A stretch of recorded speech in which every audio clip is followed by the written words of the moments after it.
Oh. To make Okay. Oh, I saw the first slide, and it was the Mercy from the cinematic. I was like, uh-oh.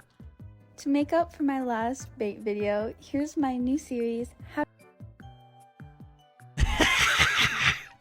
Wait, did I react to this one? Uh-oh. my new series, How to Support episode Mercy. Mercy's kit revolves around her movement and her utility. Her main focus is to stay alive. True. You want to manage your LOS using Guardian Angel to avoid damage. True. This means not super jumping when the enemy have hit scan. True. Using different Guardian Angel techs to reach out of range places, especially when they have spam DPS. True. And using your ability to keep your beam attached while behind cover. True. The number one mistake of low elo Mercies is not damage boosting. You need to be I don't know totally, but I would say pocketing the tank would have a... Never mind. I'm not gonna go there. boosting your pocketable DPS while helping to keep your other support alive. You heal only when it is needed to prevent a valuable player's death. You res when it is safe for yourself and when that is needed to win the fight. Remember balance. Is the res worth it if your team dies during it? Do you need to heal that tank when you could help your DPS get an important pick? What do you really need to do to win the fight? To make up for my... That's a good video. That was good. Nothing really to complain about there. Good stuff.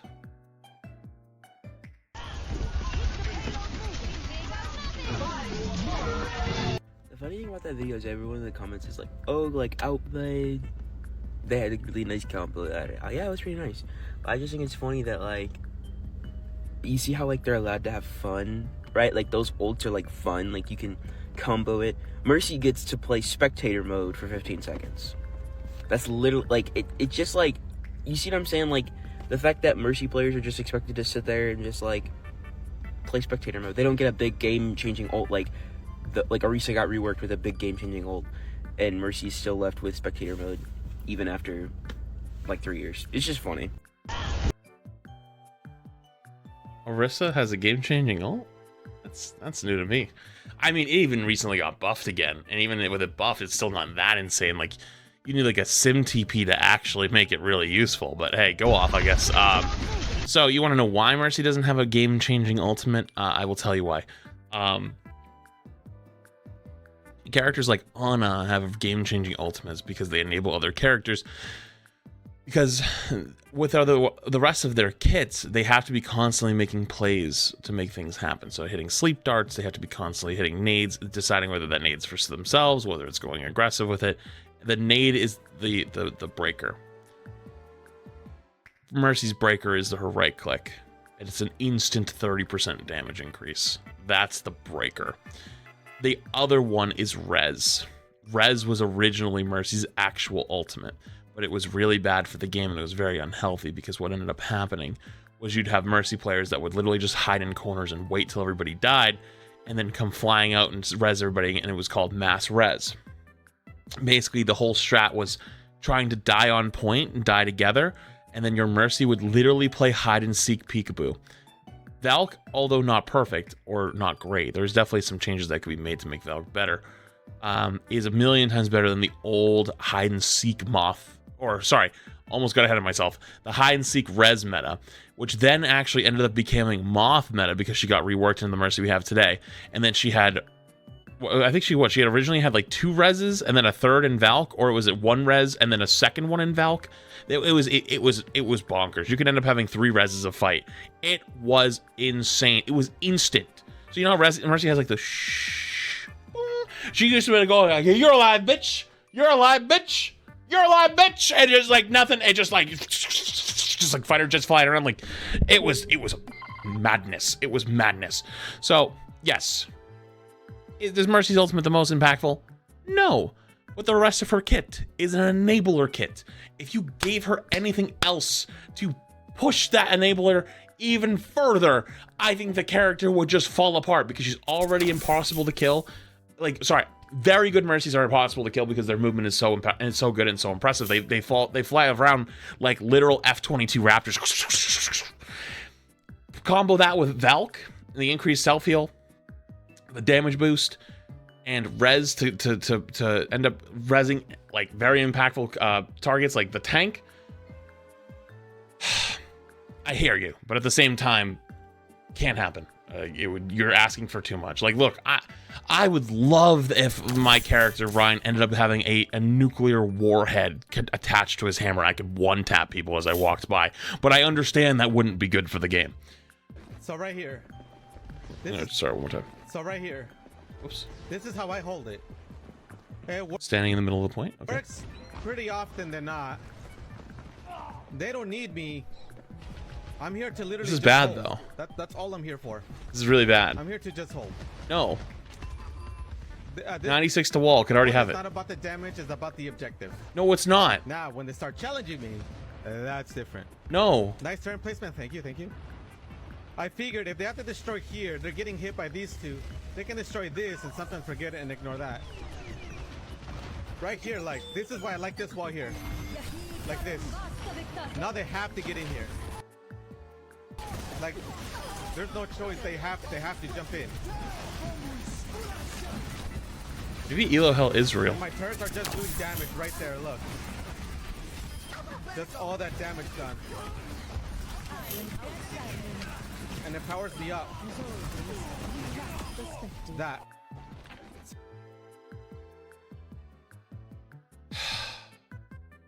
One, you should never be doing nothing in Overwatch. That makes no sense. Two, you can still have your turret place. If your turret placements mean this much to you, you can still leave them there and go up to like the top left here and start right-clicking. You have a ranged DPS attack, even on Sim. Sim's actually pretty good right now. Sim's actually low-key slept on, ever since the buffs. But like, doing nothing and standing on the objective is not how you play Overwatch. Most high-level Overwatch is actually played off the cart, played off of the objective, because it's more about controlling space and controlling like choke points, controlling points that are much more defendable.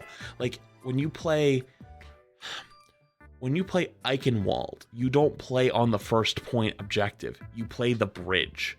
You play like looking at the bridge. You play the choke. There's a choke in front of us here. There's two chokes you get in front of us here you could play on.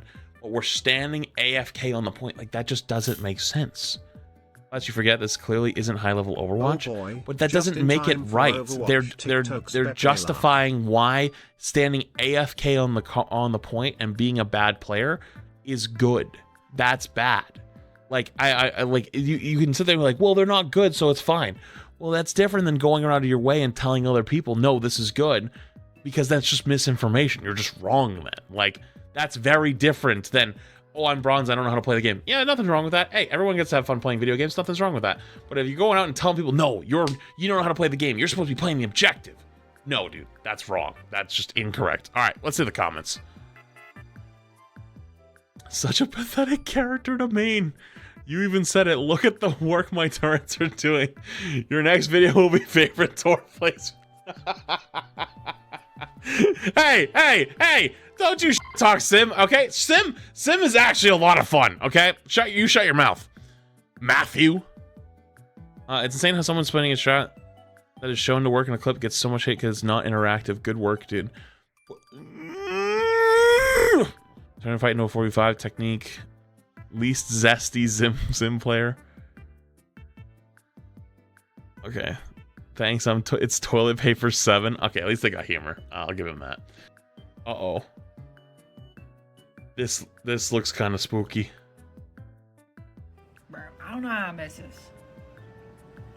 2 days ago? Yes. You have permission. You have permission. Just don't nerf Roadhog. No. Yo, hey. Everson. Yo, I know that's you. I know you guys are on vacation right now. That's fine. I hope you're having a very happy holidays. But do not post this video if that's the agreement. We are gonna nuke that character in the next year, dude. 23 is gonna be the year of the comeback. We're gonna recover from COVID. We'll be able to go back outside. Car prices are gonna come back down. Housing prices are come back down. The stock market's gonna rebound. The world's gonna be saved, and it's gonna start healing. Wars are gonna end, and Roadhog's gonna get nerfed. That's how we fix the future. That nuke the character. Check the comments. Only condition, nerf Roadhog into the ground. Thank you. Right, nerf him. Nuke his ass. Nuke his ass. Thank you. I'm glad we're all in agreement. So I'm sure all of you have heard of Blizzard's decision to, come the January update, look into removing Roadhog's one-shot ability. Yep. And I wanted to give my thoughts on how I think this is just personally a very bad idea to do to the character. Okay. And my opinion on how they should actually adjust him. Sure. To me, I believe that reworks of this level should be reserved for characters that are supremely unhealthy for the game, and that even through multiple nerfs and balance changes, I would argue that that's already happened. still prove themselves to be a major issue for the enjoyment and balance of the game. I would argue that's actually happened because in Overwatch 1, Hog got multiple buffs.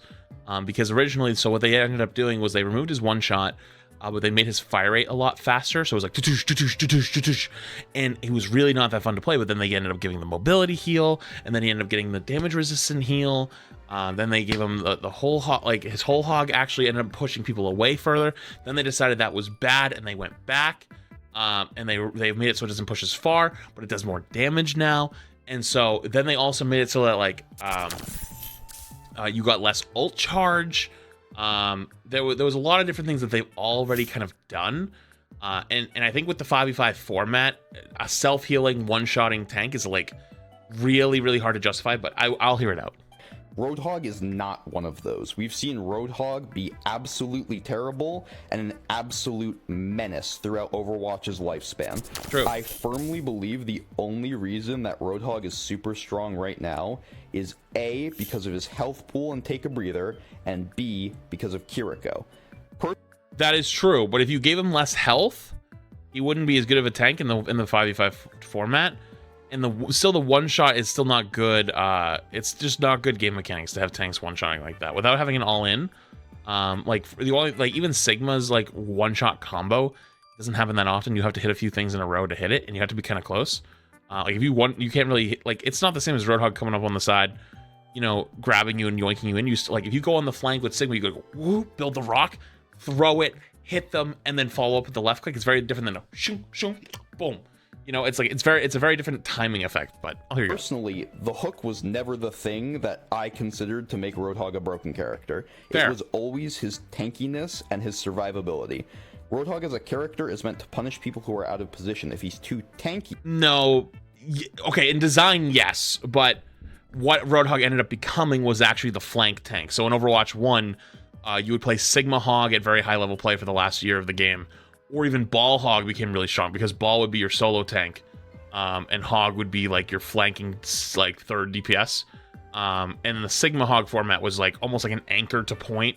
And then whenever the Sigma, like the Hog couldn't take over, the Hog would leave, and then the Sigma would take over. He's able to position himself poorly in order to get picks on people who are even in good positions. The issue right now isn't the fact that Roadhog's hook can one-shot, it's that he's too tanky and Kiriko can stop him from getting punished even by Ana, who is normally always a super hard counter to Roadhog. So counterpoint though, counterpoint. Yes, Ana was always a big counter to Hog for a long time. But if there's a character that's so strong that you have to rely on your teammate to always pick someone else to deal with them, there's somewhere a disconnect. There's somewhere has to be a disconnect. And there's actually an argument can be made for about like Pharah. Pharah is really hard to deal with as like a tank, right? As a tank, Pharah is pretty hard to deal with. There are solutions. There are solutions. Like you can play Sigma and try to help enable people and stay alive more. There's Diva where you can try to like, you know, fly in her face, get like be very disruptive. There's things like Ball where you just completely ignore the Pharah and you just go do other and like say, good luck team. And like that's their problem now. Like there are solutions, but Hog was one of the ones where unless, you know, you had certain things to stop him or shut him down, he was still running rampant. So I'm actually like, this isn't actually that unfair of a take. I just disagree with it. So what I would do is I would nerf his take a breather back down to 300 HP. Wouldn't be enough. Nerf it from 50% damage reduction to 20 to 30%. Yeah, that would be pretty. That'd be pretty good. Pull down to 650. If he's still overpowered after that, then I think Blizzard should look into rework him. But I That don't wouldn't be think the- that would- immediately making the first nerf to Roadhog an entire rework is a really good omen for the balance changes of the game. It just makes people not want to learn a character because that's just overreacting. That's overreacting. overreacting. That's just because you don't like the I'm sure- change. That's overreacted nonsense. That's bullshit. If anything, that's actually good change. That's a good sign because that means the balance team. Sorry, the new balance team Overwatch 2 wants to move fast and they want to address problems and keep them from becoming long-term problems like the old Overwatch team of Overwatch 1, where we ended up having release broken break for like over a year and a half, which was absolutely insane. So that's just nonsense. The reason that would be bad is because then you'd have to turn Hog into like a glass cannon DPS type of style, and you still wouldn't solve the frustrating part of his kit. It's why Doomfist being OP is really, really like bad for the game at the moment, and that's why I think they nuked him. I think Doom got way too nerfed when they nerfed him, but they also giga buffed him. So like why giga buff and then giga nerf? Like what? Just pick one. Just like small buffs. You know what I mean? Like do like you can. There's like small changes you can make to make things better. But like the reason why Doom is not fun to play against for people is because being chain CC'd is dog. It's not fun, especially support players. Like having a 450 HP monster flying at you through the sky and chain CCing you into the wall and making you play Dead by Daylight while you're playing the victim is just not a good time. Roadhog is kind of the same way, where you just have this very sneaky pig come out of the corner and one tap you. Like if a Ryan goes to one tap you, it's because you hear the of him like charging up his pin and then by you, like that's very different. Or even the Sigma, you see the rock like formulate, then he throws the rock through the air, it's gotta hit you, then you fall out of it, and while you're falling in animation, they gotta track the falling animation, go and then like that will kill you. It's like, and that doesn't even work against 250 HP targets plus. Like that's why it's fundamentally a little broken. That's why I think that the changes are good. But comments, what do you guys say? Like taking away his one shot probably make him useless. But I'd argue though it would make him more aligned with an actual tank is supposed to be, making him tankier, making him dueling the other tank, making him control space as opposed to a random one tapper that just kind of pulls people in. Hook was never the problem. Hook 1.0. Even though I disagree with the opinion, I respect it, but I disagree.